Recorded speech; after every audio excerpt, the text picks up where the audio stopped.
एक बार जोरदार नारा लगाएंगे, इंकलाब, इंकलाब, इंकलाब, भारत माता की।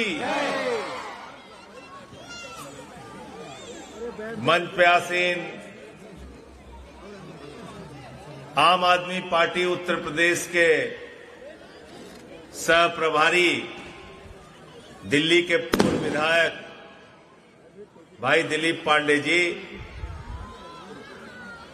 पार्टी के निवर्तमान प्रदेश के अध्यक्ष भाई सभाजीत सिंह जी, हमारे प्रदेश के निवर्तमान महासचिव दिनेश पटेल जी, इस रोहेलखंड प्रांत के अध्यक्ष हैदर भाई,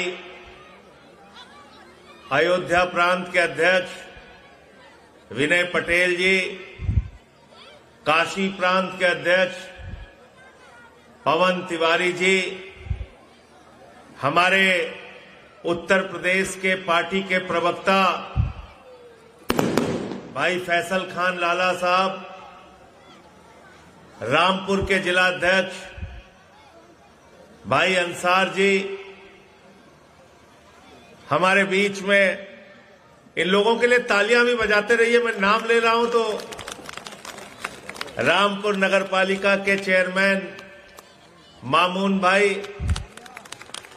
आसिफ भाई, हमारे कार्यक्रम का कुशल संचालन कर रहे रैयान भाई, और मैं यहां मौजूद सभी सभासदों का और रामपुर की जनता का और रामपुर के सभी पदाधिकारियों का हृदय की गहराइयों से स्वागत अभिनंदन करता हूं। हमारे बीच में यूथ विंग के प्रदेश के अध्यक्ष भाई पंकज अमाना जी, हमारे बीच में ओबीसी प्रकोष्ठ की प्रदेश के अध्यक्ष डॉक्टर छवि यादव जी, पंचायत प्रकोष्ठ, अरे भाई इन लोगों के लिए भी ताली बजा दो, पंचायत प्रकोष्ठ के प्रदेश के अध्यक्ष भाई विनय सिंह जी, सम प्रकोष्ठ के प्रदेश के अध्यक्ष अंजनी भाई, हमारे बीच में अल्पसंख्यक प्रकोष्ठ के अध्यक्ष शकील भाई, दिल्ली से हमारे बीच में चल के आए हाजी यूनुस साहब जो हमारे मुस्तफाबाद से विधायक थे, लगातार हमारे कार्यक्रमों में सक्रिय रहते हैं, हमारे बीच में तिरंगा शाखा के प्रमुख भाई जनक प्रसाद जी, और प्रकोष्ठ का और कोई प्रदेश का अध्यक्ष इस वार्ड के सभासद यासीन गुड्डू जी, यहाँ के सभासद, हमारे किसान प्रकोष्ठ के अध्यक्ष भाई अशोक कमांडो जी, इन सब का जोरदार तालियों से एक बार स्वागत अभिनंदन कीजिए। प्रशांत यादव जी हमारे प्रवक्ता उत्तर प्रदेश के, और अंकुश भाई ने अभी बहुत अच्छा काम किया, मेरठ के हमारे जिला अध्यक्ष हैं, उन्होंने एक गरीब आदमी की जान बचाने की कोशिश की, सफल नहीं हो पाए प्रशासन के निकम्मेपन की वजह से।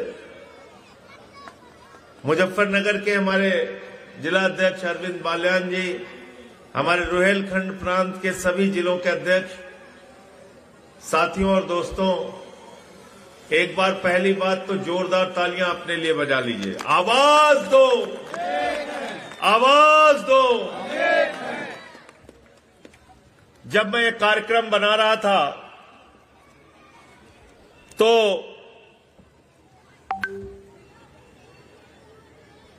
मेरे दिमाग में कई सवाल आए, क्या विषय रखा जाए।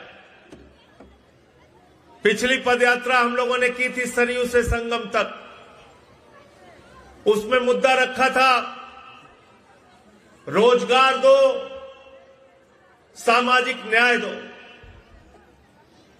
क्या उसी सवाल पे पदयात्रा की जाए? क्या उसी सवाल पे इस जोन के अंदर भी हमारी पदयात्रा चलेगी? कई लोगों की अलग अलग राय थी, लेकिन इस बीच एक घटना हुई, मुझे पता चला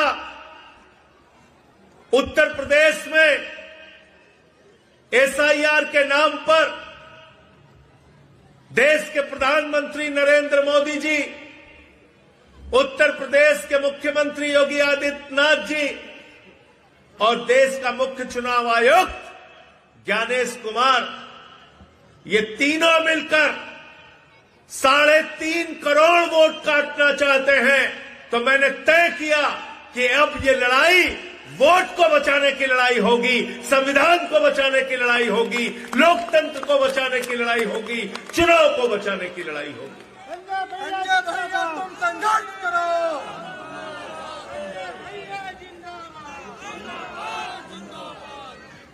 और इसके पहरेदार आप बनोगे, इसके चौकीदार आप बनोगे। आपको बचाना है अपना वोट। और ये वोट की ताकत कोई मामूली ताकत नहीं है मेरे दोस्तों, याद रखना। जब बाबा साहब डॉक्टर भीमराव अंबेडकर जी ने देश का संविधान लिखा तो एक लंबी बहस चली, औरतों को वोट का अधिकार मिलना चाहिए कि नहीं मिलना चाहिए, आदमी को वोट का अधिकार मिलना चाहिए कि नहीं मिलना चाहिए, पढ़े लिखों को वोट का अधिकार मिलना चाहिए कि नहीं मिलना चाहिए, अनपढ़ को वोट का अधिकार मिलना चाहिए कि नहीं मिलना चाहिए, दलित को वोट का अधिकार मिलना चाहिए कि नहीं मिलना चाहिए, मुसलमान को वोट का अधिकार मिलना चाहिए कि नहीं मिलना चाहिए, पिछड़े को वोट का अधिकार मिलना चाहिए कि नहीं मिलना चाहिए, आदिवासी को वोट का अधिकार मिलना चाहिए कि नहीं मिलना चाहिए। बाबा साहब ने कहा देश के राष्ट्रपति और गांव में रहने वाले मजदूर सबको वोट का अधिकार मिलना चाहिए। और उसकी बदौलत आज राष्ट्रपति के वोट की गिनती कितनी होती है भाई? 1। प्रधानमंत्री के वोट की कितनी होती है? सांसद के वोट की गिनती कितनी होती है? 1। मंत्री के वोट की गिनती कितनी होती है? 1। मुख्यमंत्री के वोट की गिनती कितनी होती है? 1। किसान के वोट की गिनती कितनी होती है? 1। मजदूर के वोट की गिनती कितनी होती है? 1। होती है कि नहीं होती है? महिलाओं के वोट की गिनती कितनी होती है? एक ही वोट गिना जाता है, एक ही वोट गिना जाता है। एक वोट के मामले में सब लोग समान हैं, सब लोग बराबर हैं। ये अधिकार किसी और ने नहीं, बाबा साहब डॉक्टर भीमराव अंबेडकर के संविधान की बदौलत हमको मिला। और इसी वोट की खातिर मुख्यमंत्री को भी आपके सामने झुकना पड़ता है, प्रधानमंत्री को भी आपके सामने झुकना पड़ता है, सांसद को भी आपके सामने झुकना पड़ता है, विधायक को भी आपके सामने झुकना पड़ता है। अगर जिस दिन वोट का अधिकार खत्म हो जाएगा तो ये तो डंडा मार के हमको अपने घर से निकाल देंगे। निकाल देंगे नहीं निकाल देंगे बताओ? तो ये जो पदयात्रा है, इस पदयात्रा का मकसद है वोट को बचाना, अपने स्वाभिमान को बचाना, अपने सम्मान को बचाना। अगर आपका वोट बचेगा तो फिर लोकतंत्र बचेगा, देश का संविधान बचेगा, आपका अधिकार बचेगा। जो नेता आपके लिए काम करेगा वो चुना जाएगा, जो नेता आपके लिए काम नहीं करेगा उसको जनता हरा देगी। ये अधिकार आपके हाथ में होना चाहिए, आपको अपना सेवक चुनने का अधिकार होना चाहिए। इसलिए इस वोट पर हम कोई डकैती नहीं डालने देंगे। हमने सुना था स्कूटर चोर होते हैं, साइकिल चोर होते हैं, गहना चोर होते हैं, कार चोर होते हैं, जंजीर चोर होते हैं, लेकिन हमने इस देश में पहली बार देखा नरेंद्र मोदी जी और ज्ञानेश कुमार जी वोट चोर पैदा हो गए हैं। वोट चोर। संजय भैया जिंदाबाद, संजय भैया संघर्ष करो। वोट की चोरी कर रहे हैं और हर चीज में, हर गुनाह में अपने आप को बचाने का काम करते हैं। अभी देश की संसद चली मेरे दोस्तों, हमने कहा प्रदूषण पे बात करो, कहते नहीं करेंगे। हमने कहा खाद की बोरी किसानों को नहीं मिल रही, उस पे बात करो, कहते नहीं करेंगे। हमने कहा बीएलओस की मौत हो रही है हिंदुस्तान में, उस पे बात करो, कहते नहीं करेंगे। हमने कहा बेरोजगारी के सवाल पे बात करो, कहने लगे नहीं करेंगे। अरे हमने कहा रुपया लगातार गिर रहा है प्रधानमंत्री जी, उस पर बात करो। कहने लगे नहीं करेंगे। क्या हमने कहा फिर बात किस पे करोगे? कहने लगे हम वंदे मातरम पे बात करेंगे। हमने कहा ठीक है वंदे मातरम पे बात करो। वंदे मातरम पे उन्होंने बात किया। वंदे मातरम पे भारतीय जनता पार्टी और उनके पुरखों का कतरा कतरा कतरा कतरा कतरा कतरा कतरा कर करके मैंने कूड़ेदान में डाल दिया। मैंने कहा संजय भैया, संजय भैया, ये लोग बात करते हैं देशभक्ति की, ये बात करते हैं राष्ट्रभक्ति की। अरे ये देश आजाद हुआ जब शहीद आजम भगत सिंह ने फांसी के फंदे को चूमा। ये देश आजाद हुआ जब शहीद सुखदेव और राजगुरु ने फांसी के फंदे को चूमा। यह देश आजाद हुआ राम प्रसाद बिस्मिल के बलिदान से, रोशन सिंह के बलिदान से। यह देश आजाद हुआ शहीद अशफाकुल्लाह के बलिदान से। यह देश आजाद हुआ राजेंद्र लहरी के बलिदान से। यह देश आजाद हुआ जब 16 साल के खुदीराम बोस ने फांसी के फंदे को चूमा। तब यह देश आजाद हुआ, किसी बीजेपी के पुरखे के बलिदान से आजाद नहीं हुआ। हमने पूछा तुम वंदे मातरम पे बहस करना चाहते हो, करो, लेकिन जरा अपने बाप दादाओं से पूछकर 4 नाम लेकर आना आरएसएस के लोगों का जो वंदे मातरम लगाकर जेल गए हो। 4 नाम हमको बता दो। गजनी मोड में चले गए, गजनी मोड, भूल गए, याद ही नहीं रहा क्या पूछ रहे संजय से। 4 नाम नहीं बता पाए। हमने कहा वंदे मातरम पे बहस हो गई। कहने लगे हाँ हो गए। हमने कहा आप प्रदूषण पे बात कर लो। कहने लगे नहीं बात करेंगे। 20 लाख लोग मेरे दोस्तों हर साल इस मुल्क में प्रदूषण से मरते हैं। 20 लाख लोग हर साल। उस पे देश की संसद में 20 सेकंड भी भारत का प्रधानमंत्री बात नहीं करता। आप सोच सकते हैं देश के प्रधानमंत्री की संवेदनहीनता। आप सोच सकते हैं वो देश की समस्याओं से कितने बेपरवाह है। आज 91 रुपए से ज्यादा कीमत डॉलर की हो गई, लेकिन देश के प्रधानमंत्री को उसकी चिंता नहीं है। आज अमेरिका भारत के ऊपर 50% टैरिफ लगा रहा है। अरे अमेरिका तो छोड़ो, अब मैक्सिको जैसा देश आपके ऊपर 50% टैरिफ लगा रहा है। हिंदुस्तान में महंगाई बढ़ रही है, लेकिन आज उसके बारे में देश के संसद में चर्चा करने के लिए फुर्सत नहीं है सरकार को, फुर्सत नहीं है। हम खबरें रोज पढ़ते हैं। यही मुरादाबाद में एक बीएलओ की मौत हो गई है। सर्वेश सिंह नाम था शायद, है सर्वेश सिंह। रोते हुए वीडियो बनाया उसने। दबाव बनाया जाता है हमारे ऊपर, कहा जाता है चोरी करो, वोट की चोरी करो, वोट की चोरी करो। हम नहीं कर सकते, हम अपनी जान दे रहे हैं। आप कल्पना कीजिए 40 से ज्यादा बीएलओ हिंदुस्तान में आत्महत्या कर चुके हैं। तुम्हारी इतनी तानाशाही, वोट चोरी का इतना जबरदस्त जुनून आपके दिमाग पे सवार है। आप चाहते हैं आपकी वोट चोरी के लक्ष्य को पूरा करने के लिए लोग अपनी जान दे दें।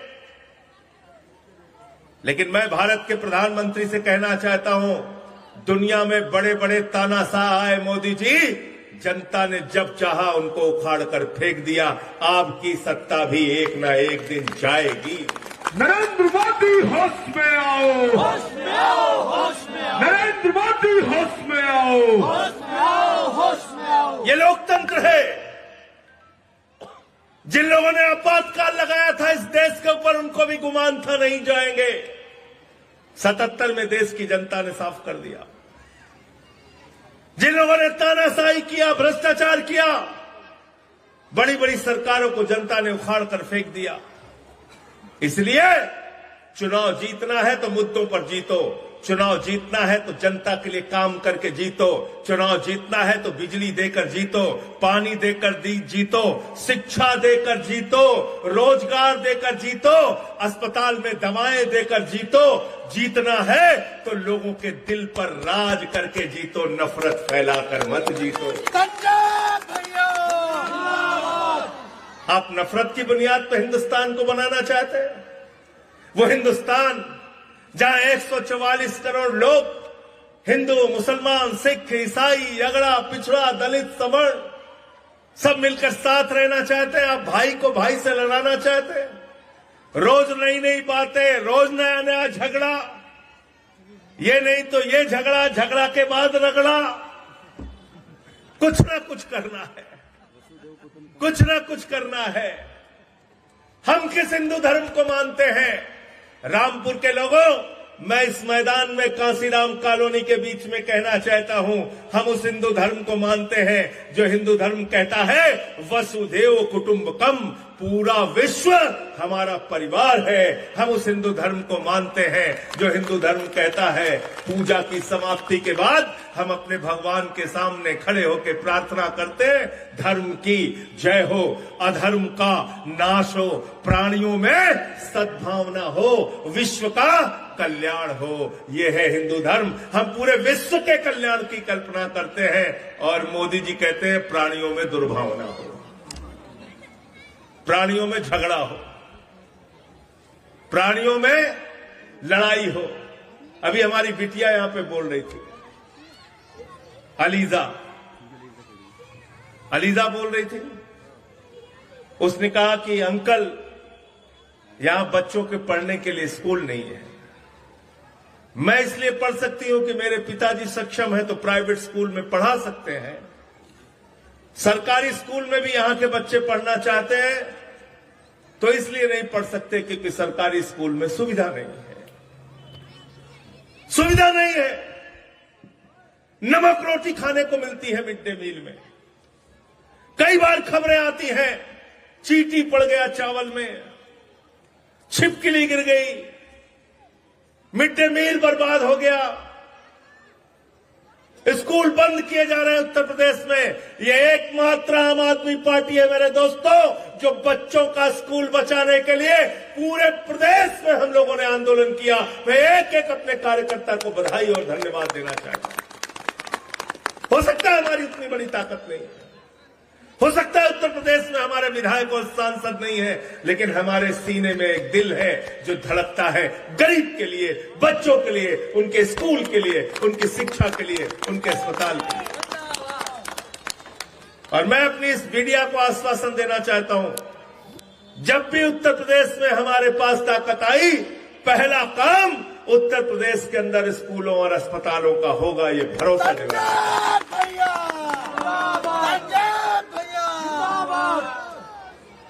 और जब तक सत्ता की ताकत नहीं है तब तक सड़क की ताकत से काम कराएंगे, लेकिन घर नहीं बैठेंगे, घर नहीं बैठेंगे। और आप ये दबाने और डराने की कोशिश मुझे तो मत करना। 3-4 दिन से धमकी दे रहे हैं भाजपाई, इतना बौखला गए वंदे मातरम पे। मैंने इनको पूरे देश के सामने एक्सपोज कर दिया। क्या गलत किया भाई, क्या गलत किया?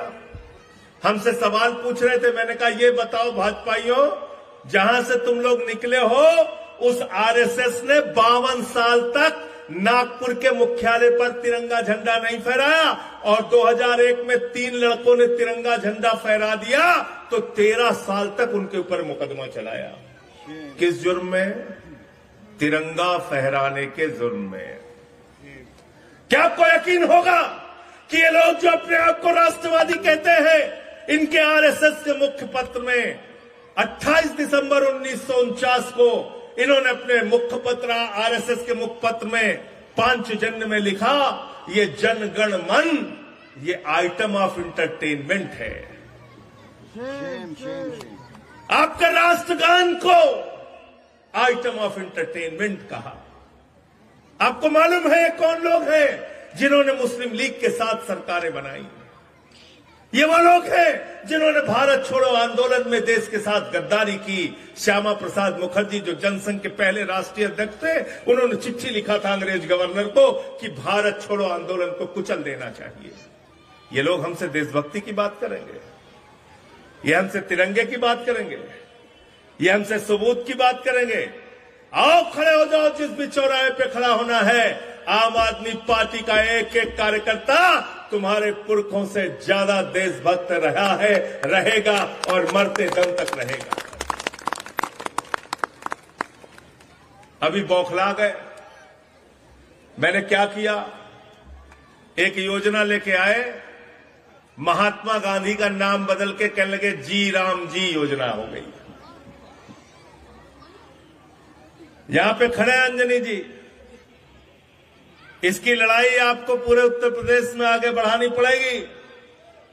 मजदूरों का हक मारा गया है, 40% राज्य सरकार को पैसा देना पड़ेगा मनरेगा में। अब कोई काम नहीं होगा, लोगों की मजदूरी खत्म हो जाएगी। महात्मा गांधी का नाम इन्होंने बदल दिया। अरे महात्मा गांधी तो वो थे, गोली लगने के बाद भी जब उनकी मौत हुई तो उन्होंने कहा हे राम। कहा नहीं कहा, कहा नहीं कहा। महात्मा गांधी वो थे जो हर दिन रघुपति राघव राजा राम का पाठ करते थे। मैंने कहा बेईमानो, तुम महात्मा गांधी का नाम बदल रहे हो। भगवान को अपने भक्त से बहुत प्यार होता है, श्री राम भी तुमको श्राप दे रहे होंगे कि तुम कैसे लोग हो, हमारे भक्त का नाम तुम बदलने का काम कर रहे हो। मैंने कहा घोटाला तुम करते हो, अपराध तुम करते हो, भ्रष्टाचार तुम करते हो। मैंने कई राज्यों की खबर खंगाली, मनरेगा में भ्रष्टाचार, महाराष्ट्र में मनरेगा में भ्रष्टाचार, हरियाणा में मनरेगा में भ्रष्टाचार, उत्तर प्रदेश में मनरेगा में भ्रष्टाचार, राजस्थान में मनरेगा में भ्रष्टाचार, गुजरात में। तो मैंने भाजपाइयों से जो कहा, जिसके कारण उनको बहुत ज्यादा गुस्सा आ गया मेरे ऊपर, मैंने कहा बेईमानो, तुमने राम जी का नाम इसके साथ लगा दिया, अब लोग क्या कहेंगे। गुजरात में सैकड़ों करोड़ का भ्रष्टाचार भाजपाइयों ने जी राम जी के नाम पे कर लिया।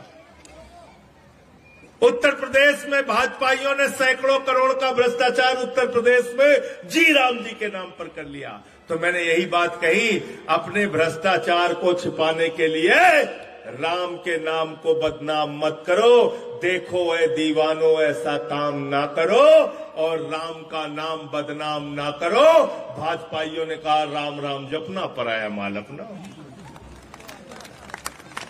उनको यही करना है, हमको इनसे लड़ना है, डरना नहीं है। बहुत सारी लाइनें आज सुनाई आपको रैयान ने, लेकिन जो एक अच्छी लाइन उनकी जो मुझे लगी कि अगली नस्लों को तबाही से बचाने के लिए हमें इसी नस्ल को लड़ना होगा, अपने हक की खातिर लड़ना होगा, है जो भी करना है इसी नस्ल को करना है। ये बात बिल्कुल सही है। तो आप अपने आने वाली पीढ़ियों को बचाने के लिए काम करना चाहते हैं कि नहीं करना चाहते? करना चाहते हैं ना, करना चाहते हैं। तो अब ये 6 दिन की पदयात्रा है, 21 तारीख से लेकर 26 तारीख तक। और इस पदयात्रा के दौरान हम रोजगार का भी सवाल उठाएंगे, किसान का भी सवाल उठाएंगे, मजदूर का भी सवाल उठाएंगे और वोट चोरी का भी सवाल उठाएंगे। इसी रामपुर में नूरजहां 80 साल की बुजुर्ग महिला बीमार थी, मैं उनके घर गया था मिलने के लिए। उनके नाम पे एफआईआर दर्ज कर लिया आपने, इतनी हिम्मत आपकी। और जब मैं गया तो पूरा घर एकदम से डरा हुआ था, सहमा हुआ था, मुझसे मिलने के लिए तैयार नहीं हो रहे थे वो लोग। मैंने कहा अरे ऐसा क्या हो गया? बोले नहीं बहुत घबराहट है। तो क्या हो गया? अपने बच्चों का फॉर्म भर दिया। जिलाधिकारी से पूछा आपने एफआईआर क्यों की? बोले नूरजहां के दोनों बेटे कुवैत के नागरिक हैं और इसीलिए उन्होंने फॉर्म भर दिया, विदेशी नागरिक का, हमने उनके ऊपर एफआईआर कर दी। मैंने कुवैत वालों से पता किया, बोले हमारे यहां तो नागरिकता देते ही नहीं किसी को, कुवैत किसी को नागरिकता ही नहीं देता। और यहां के जिलाधिकारी कह रहे हैं वो नागरिकता ले चुके हैं। तो चुनाव आयोग के नियम की भी जानकारी नहीं, सबके ऊपर कार्रवाई करना है आपको। आंगनबाड़ी कहां है? बीएलओ ड्यूटी में। शिक्षा मित्र कहां है? बीएलओ ड्यूटी में। स्कूल के टीचर कहाँ है? बीएलओ ड्यूटी में। अस्पताल का स्टाफ कहाँ है? बीएलओ ड्यूटी में। राजस्व विभाग का स्टाफ कहाँ है? बीएलओ ड्यूटी में। लेखपाल कहाँ है? बीएलओ ड्यूटी में। नगर पालिका का स्टाफ कहाँ है? बीएलओ ड्यूटी में। तो तुम भैया अपनी सनक को पूरा करने के लिए दिन रात यही सब काम करते हो। अभी बाबा हमारे कह रहे हैं हम डिटेंशन सेंटर बनाएंगे, हम कह रहे पहले स्कूल बनाओ हमारे पैसे से। और अगर बांग्लादेशी कोई आपको मिल रहा है तो उसको अपने घर में आप रखिए, या तो उसको उसके देश में भेज दीजिए। गलत तो नहीं कह रहा हूं। अगर कोई बांग्लादेशी, पाकिस्तानी, अफगानिस्तानी मिल रहा है तो उसको हमारे पैसे से बिठा के यहां खिलाओ मत, उसको या तो उसके देश भेज दो और नहीं तो फिर अपने घर में रखो। गलत तो नहीं कह रहा, क्योंकि अंतर्राष्ट्रीय नियम है। कोई भी बांग्लादेशी आपको मिलेगा, पाकिस्तानी मिलेगा, आप उसको बाहर भेजिए उसके देश में वापस। वरना अगर डिटेंशन सेंटर बना के रखोगे तो हमारे ही टैक्स के पैसे से फ्री भोजन, फ्री शिक्षा, फ्री इलाज, सब कुछ, घर, सड़क, सब बना के आपको देना होगा। तो जो मिल रहा है विदेशी नागरिक उसको भेजो, लेकिन जो देश के लोग हैं उनका अधिकार हम आपको छीनने नहीं देंगे। तो 6 दिन की यात्रा है, कितने लोग साथ में चलोगे? हाथ उठा के बताओ। तैयार हो सब लोग? तैयार हो? यहां से लेके अमरोहा तक कौन कौन साथ में चलेगा? इतने लोग चलोगे? वाह, पक्का। मैं एक बार चेहरा देख लेता हूं तो मेरे आंख में फोटो खींच जाती है, याद रखना। अटेंडेंस भी होती है। तो इसलिए अच्छा चलो, उतने दूर का नहीं, आज पहले दिन की परीक्षा होती है,